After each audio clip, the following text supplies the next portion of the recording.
Assalamualaikum warahmatullahi wabarakatuh. Hamdan wa syukran ya Allah, salatan wa salaman ya Rasulullah. Sahabat muslim rahimakumullah, Rasulullah Muhammad sallallahu alaihi wasallam oleh Allah subhanahu wa ta'ala dijaga dari melakukan maksiat kepada Allah subhanahu wa ta'ala.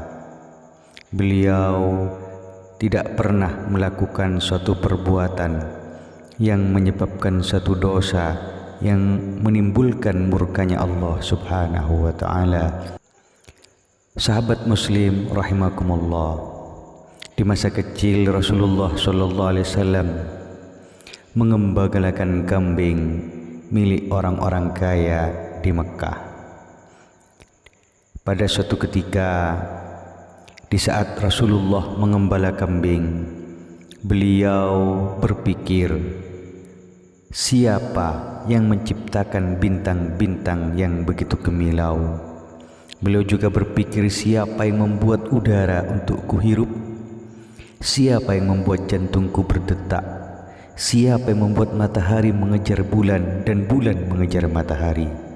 Dan ribuan-ribuan pertanyaan yang lain yang berada di benak Rasulullah Muhammad kecil. Hal itu tentunya membuat akhlak beliau terjaga demikian baik dari perbuatan-perbuatan buruk yang sering terjadi di Mekah di kala itu.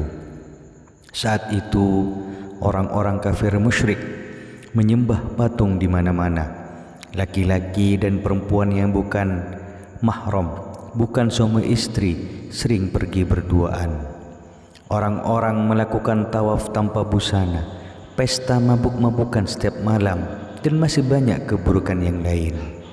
Meski demikian, pernah juga Muhammad kecil ingin pergi ke kota untuk melihat sebuah pesta perkawinan.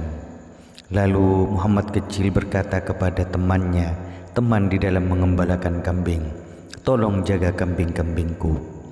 "Baiklah," jawab temannya, "memang sudah saatnya giliran kamu yang pergi untuk bersenang-senang. Selama ini kamu selalu ada di padang gembala seperti seorang pertapa." Maka Muhammad kecil pun pergi memasuki Makkah. Di ujung kota, dia melihat ada sebuah pesta perkawinan yang dipenuhi berbagai hiburan dan musik.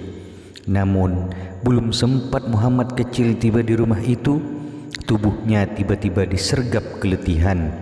Muhammad duduk bersandar di dinding dan kemudian tertidur lelap sampai pagi. Beliau tidak sempat melihat pesta perkawinan sedikit pun. Allah subhanahu wa ta'ala menjaga beliau dari melakukan suatu kemaksiatan. Esok harinya Muhammad kecil datang lagi ke Mekah dengan maksud yang sama. Kali ini sebelum tiba di tempat pesta, telinganya mendengar musik indah yang turun dari langit, musik yang jauh lebih indah daripada semua musik di dunia ini. Musik itu pun membuai Muhammad dan dia pun kembali tertidur. Lagi-lagi Allah subhanahu wa ta'ala menjaga Rasulullah kecil Muhammad sallallahu alaihi wasallam dari melakukan maksiat. Beliau maksum, dijaga oleh Allah subhanahu wa ta'ala. Sungguh indah baginda Rasulullah sallallahu alaihi wasallam, yaitu dijaga oleh Allah subhanahu wa ta'ala dari melakukan maksiat kepadanya. Sekian, semoga manfaat. Akhiran, wassalamualaikum warahmatullahi wabarakatuh.